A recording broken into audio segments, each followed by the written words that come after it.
ಶ್ರೀ ಮಹಾಗಣಾಧಿಪತಯೇ ನಮಃ. ಗುರುಭ್ಯೋ ನಮಃ. ನಮಸ್ಕಾರ. ಇವತ್ತು ನಾವು ಈ ವಿಡಿಯೋದಲ್ಲಿ ಕನ್ಯಾ ರಾಶಿಯವರಿಗೆ 2025ರ ವರ್ಷ ಹೇಗಿರುತ್ತೆ ಅನ್ನುವಂಥ ವಿಚಾರವನ್ನು ತಿಳ್ಕೊಳ್ಳೋಣ.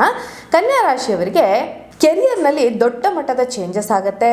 ಫೈನಾನ್ಷಿಯಲ್ ಗೇನ್ಸ್ ಇರಬಹುದು, ಅಥವಾ health, life style, spiritual clarity ಎಲ್ಲನೂ ತುಂಬ ದೊಡ್ಡ ಮಟ್ಟದಲ್ಲಿ ಚೇಂಜಸ್ ಆಗೋದಕ್ಕೆ, ಬದಲಾವಣೆ ಆಗೋದಕ್ಕೆ ಅವಕಾಶ ಇರುತ್ತೆ. ಜುಪಿಟರ್ ಗುರುವನ್ನು ತಗೊಳ್ಬೇಕು.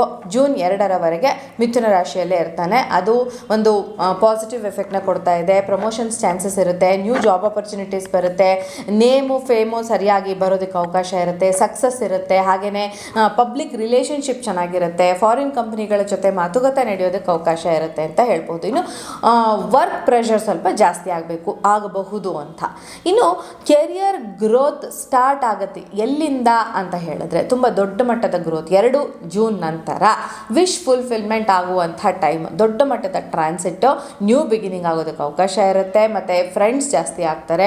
ದೊಡ್ಡ ಒಂದು ಕಂಪನಿಗಳ ಜೊತೆ ನಿಮ್ಮ ಮಾತುಕತೆ ಆಗಬಹುದು. ಬಿಸ್ನೆಸ್ ಎಕ್ಸ್ಪ್ಯಾನ್ಷನ್ ಆಗೋದಕ್ಕೆ ಅವಕಾಶ ಇರುತ್ತೆ. ಅವಾರ್ಡ್ಸ್ ಏನಾದರೂ ಬರಬೇಕು ಅಂತ ಇದ್ದರೆ ಆ ಟೈಮಲ್ಲಿ ಅವಾರ್ಡ್ಸ್ ಬರೋದಕ್ಕೆ ಅವಕಾಶ ಇರುತ್ತೆ ಅಂತ ಹೇಳ್ಬೋದು. ಇನ್ನು ಶನಿಯನ್ನು ನಾವು ಬಿಡೋ ಹಾಗಿಲ್ಲ. 7th ಹೌಸ್ ರಿಲೇಷನ್ಶಿಪ್, ಕರ್ಮಗಳ ವಿಚಾರದಲ್ಲಿ ನಿಮ್ಮನ್ನು ಹಿಡಿದು ಹಾಕ್ತಾ ಇರುತ್ತೆ ಅಂತ ಹೇಳ್ಬೋದು.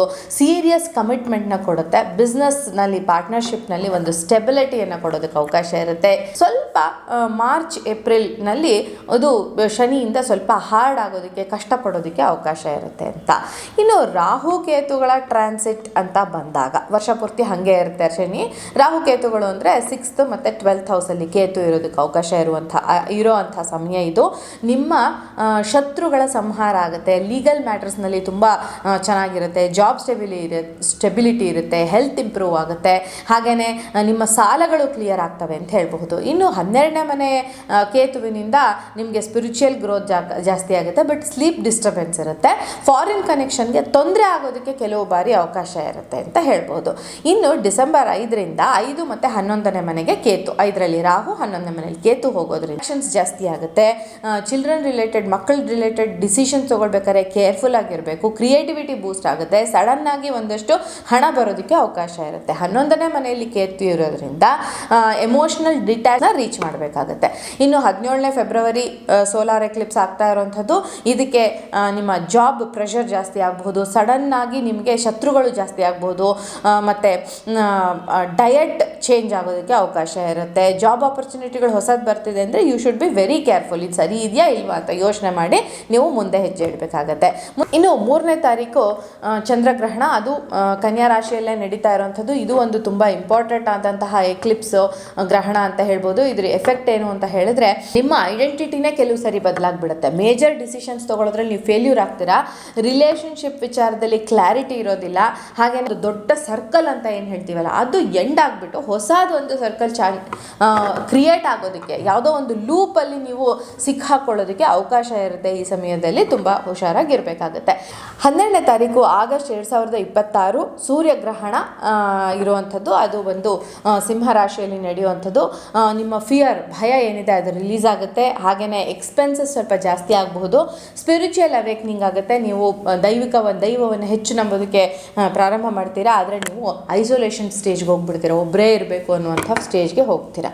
28ನೇ ತಾರೀಕು ಆಗಸ್ಟ್ 2026ರಲ್ಲೂ ಕೂಡ ಒಂದು ಚಂದ್ರಗ್ರಹಣ ಇದೆ. ಆ ಸಮಯದಲ್ಲಿ ರಿಲೇಷನ್ಶಿಪ್ ಹೇಗೆ ಬದಲಾವಣೆ ಆಗುತ್ತೆ ಅನ್ನೋದನ್ನು ನೋಡಬೇಕಾಗುತ್ತೆ. ಚೇಂಜ್ ಆಗೋದಕ್ಕೆ ಚಾನ್ಸಸ್ ಇರುತ್ತೆ. ಹಾಗೆಯೇ ಬಿಸ್ನೆಸ್ನಲ್ಲಿ, ಪಾರ್ಟ್ನರ್ಶಿಪ್ಪಲ್ಲಿ ಸ್ವಲ್ಪ ತೊಂದರೆಗಳು, ಮಿಸ್ಅಂಡರ್ಸ್ಟ್ಯಾಂಡಿಂಗ್ಸು ಬರೋದಕ್ಕೆ ಅವಕಾಶ ಇರುತ್ತೆ. ನೀವು ಮಾಡಬೇಕಾಗಿರೋ ಮುಖ್ಯ ಕೆಲಸ ಅಂದರೆ ಆರ್ಗ್ಯುಮೆಂಟ್ಸ್ನ ಅವಾಯ್ಡ್ ಮಾಡಬೇಕಾಗುತ್ತೆ ಅಂತ.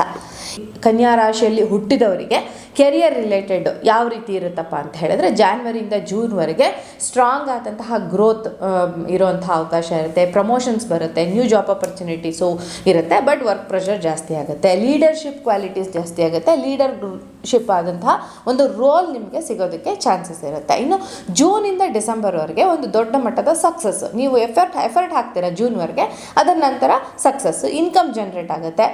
ಹಾಗೆಯೇ ಬಿಸ್ನೆಸ್ ಎಕ್ಸ್ಪ್ಯಾನ್ಷನ್ಗೆ ಅವಕಾಶ ಇರುತ್ತೆ. ಹೊಸ ಕ್ಲೈಂಟ್ಸ್ ಬರ್ತಾರೆ ನಿಮಗೆ. ಹಾಗೆಯೇ ಆನ್ಲೈನ್ ವ್ಯವಹಾರ ಏನಾದರೂ ಮಾಡ್ತಾ ಇದ್ದರೆ ಅದು ಕೂಡ ದೊರೆಯೋದಕ್ಕೆ ಅವಕಾಶ ಇರುವಂಥ ಸಮಯ ಅಂತ ಹೇಳ್ಬೋದು. ಮಕ್ಕಳ ವಿಚಾರದಲ್ಲಿ ನೀವು ಸ್ವಲ್ಪ ಕೇರ್ಫುಲ್ ಆಗಿರಬೇಕಾಗುತ್ತೆ ಈ ವರ್ಷ ಅಂತ ಹೇಳ್ಬೋದು. ಜೂನ್ಗಿಂತ ಮುಂಚೆ, ಜಾನ್ವರಿಯಿಂದ ಜೂನ್ ಜೂನ್ವರೆಗೆ IT ಮತ್ತು ಡಾಟಾ ಏನಿದೆ ಆ ಫೀಲ್ಡಲ್ಲಿರೋರಿಗೆ, ಟೆಕ್ನಿಕಲ್ ಫೀಲ್ಡಲ್ಲಿರೋರಿಗೆ, ಹೆಲ್ತ್ ಕೇರ್ನಲ್ಲಿರೋರಿಗೆ, ಲೀಗಲ್ ಫೀಲ್ಡ್ನಲ್ಲಿರುವಂಥವ್ರಿಗೆ, ರಿಸರ್ಚ್ ಮಾಡ್ತಾ ಇದ್ದೀರಾ ಅಂದರೆ ಆ ಫೀಲ್ಡ್ನಲ್ಲಿರೋರಿಗೆ, ಮ್ಯಾನೇಜ್ಮೆಂಟ್ ಅವ್ರಿಗೆ, ರೈಟರ್ಗಳಿಗೆ ಈ ಸಮಯದಲ್ಲಿ ಸ್ವಲ್ಪ ದೊಡ್ಡ ಮಟ್ಟದ ಬದಲಾವಣೆ ಕಾಣುವಂತಹ ಅವಕಾಶ ಇರುವಂಥ ಸಮಯ. ಆ ಬದಲಾವಣೆ ಯಾವ ರೀತಿಯದ್ದು ಅಂತ ನೋಡಬೇಕು ಅಂತ ಹೇಳಿದ್ರೆ ಅದಕ್ಕೆ ನಾವು ನಿಮ್ಮ ಜನ್ಮ ಜಾತಕವನ್ನು ನೋಡಬೇಕಾಗುತ್ತೆ. ಇಲ್ಲಿ ನಾನು ಕೊಡ್ತಾ ಇರುವಂಥ ಪ್ರೆಡಿಕ್ಷನ್ಸ್ ಏನಿದೆ ಇದು ಜನರಲ್ ಆದಂತಹ ಪ್ರೆಡಿಕ್ಷನ್ಸ್, ರಾಶಿ ಭವಿಷ್ಯ. ಈ ರಾಶಿಯಲ್ಲಿ ಬೇಕಾದಷ್ಟು ಜನ ಹುಟ್ಟಿರ್ತಾರೆ. ಕನ್ಯಾ ರಾಶಿಯಲ್ಲಿ ಎಲ್ಲರಿಗೂ ಒಂದೇ ಥರ ಆಗುತ್ತಾ ಅಂತ ಕೇಳಿದ್ರೆ ಸ್ವಲ್ಪ ಕಷ್ಟ. ಈ ಟ್ರಾನ್ಸಿಟ್ಸಿಂದ ಆಗುವಂತಹ ಫಲಗಳನ್ನು ನಾವು ಖಂಡಿತ ಪರಿಗಣಿಸಬೇಕಾಗುತ್ತೆ. ಆದರೆ ನಮ್ಮ ಪರ್ಸ್ನಲ್ ಹೊರಸ್ಕೋಪ್ ರೀಡಿಂಗ್ ಏನಿದೆ ಅದು ತುಂಬ ಮುಖ್ಯ ಆಗಿರುತ್ತೆ. ನಿಮಗೆ ಈ ವಿಡಿಯೋ ಇಷ್ಟ ಆಗಿದೆ ಅಂತ ಅಂದ್ಕೊಳ್ತೀನಿ. ಇಷ್ಟ ಆದರೆ ಈ ವಿಡಿಯೋನ ಶೇರ್ ಮಾಡಿ, ಲೈಕ್ ಮಾಡಿ, ಚಾನಲ್ನ ಸಬ್ಸ್ಕ್ರೈಬ್ ಮಾಡಿ. ನಮಸ್ಕಾರ.